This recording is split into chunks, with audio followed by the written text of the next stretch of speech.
Yes, signor. Can I just get some macaroni and gravy? Ma che cos'è questo gravy? Paolo, he doesn't know what you says. You mean gravies, uva. Gravy. Tomato sauce. Ah, isso a pasta capumarona. Non gli piace questo. E poi dicono che i tedeschi andare una classe su pizza in mezzo. Scusate, signor.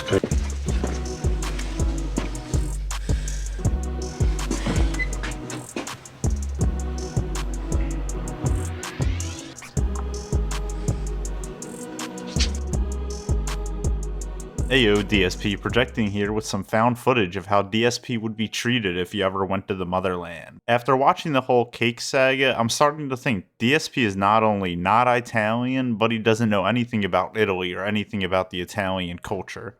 Let's observe. Later on, near the end of today's marathon stream, we are going to have a celebratory cake. This is going to be very special. This is, get this, an Italian rum cake from Monticelio's. I think it's Monticelio's Bakery in Massachusetts.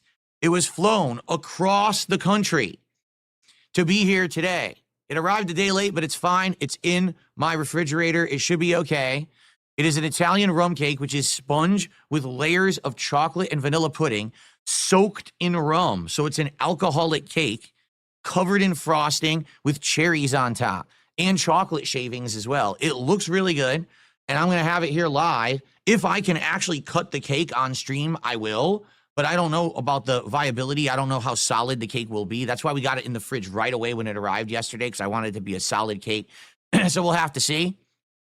But if I can, I'll cut the cake on stream. If not, I'll at least bring a piece in, and we're going to have a piece of cake live at the end of the stream. And special shout out to Rare Tricks on Kick, who actually had purchased that cake and sent it to me for this special celebration event, okay? So we have an Italian rum cake that was flown in from across the country. Massachusetts, he said, and not Italy? First red flag. I drink a lot of French wine, and I ensure all of that shit is imported from France and not New England. This dude is an oxymoron. Second red flag. Alcoholic cake? While working side by side with the albeit French but still European detractors, they taught me a thing or two about their style of cooking. We added rum into the crepe batter every morning, but we didn't call them rum crepes. They were just crepes. The alcohol cooks off, you dunce. Where does he come up with this nonsense? His mom? Spoiler alert, exclusive DSP phone call with his mom later on in this video. Stick around and like, comment, subscribe in the meantime. All of this just seems so, well, American. Calling it rum cake? It coming from Massachusetts and not Italy? I'm not Phil. I can't just spew bullshit while having the confidence that everything I'm saying is fact. So I googled it. And would you look at that? If this actually were Italian or from Italy, it would be called torta con crema pasticcera, cake with pastry cream, no mention of rum. And even though I was wrong about the rum cooking off as this cake is soaked, this recipe calls for a quarter cup of rum, which is only 2 ounces, and that's for a cake that serves 14 people. And this is what concerned Tupac's A Cool Day Real, I mean Linda Burnell, not the secondhand smoke. But what is the equivalent of using vanilla extract in cooking? The cake is not ruined. The cake is in the refrigerator, and I'm hoping that the cake refrigerates nicely and solidifies, really, because I am uncertain about the quality of the cake because it got delivered a day late and had no dry ice left, but I guess we'll see. What kind of cake? It is a Italian rum cake, and it's actually funny. I called my parents, it's our weekly check-in during the break, and I told my mom that I just got an Italian rum cake in the mail to have during the marathon tomorrow, and she was thrilled. She's like, that's what we used to get you guys, except when you were kids, you wouldn't get the rum cake, you would get the cherry juice cake.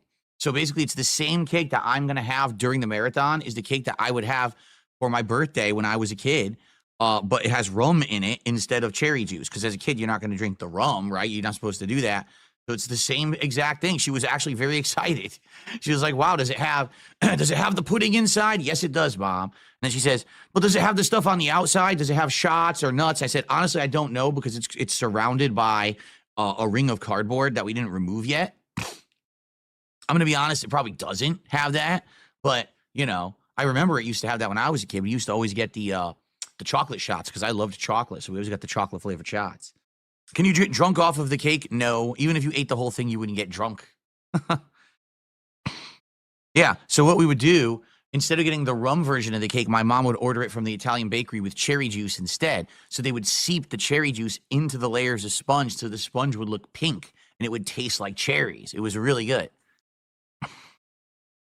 See, even there, he knows the cake won't get you drunk, but still believes that his mom got the cake with the cherry juice so he wouldn't get drunk. How comfortable and quickly he parrots what his mother says, someone who he views as an elder. And that's why he is the way he is. He treats his mom like that, and now that he's old, he expects others to treat him the same way. Did Linda make this bakery located in the United States use cherry juice because she was afraid of the alcohol?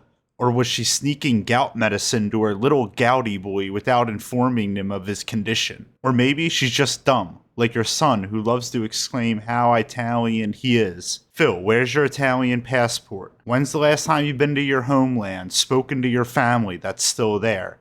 Hell, where's your American passport? When you've spoken a lick of Italian to anybody in Italy? This motherfucker is barely Italian American, if even that, and is so stupid he does not understand that there's a difference between Italian American and Italian. Connecticut is not famous for its Italian food. It might have decent Italian American food, but there's a difference. Italians aren't arriving in New York and being like, boy, am I hungry after standing in line for hours at Ellis Island only to have my last name cut in half. Let me get a chicken parm and pasta with gravy, just like I ate back home. This dude is straight stupid, unlike all my viewers who I appreciate so much. Once I do enough begging for my French pied-à-terre, I am going to invade Italy next and let them know personally of Phil Burnell's Italian imitation antics. To make that happen, every like, comment, and subscription is a huge help, so thank you all. And deuces.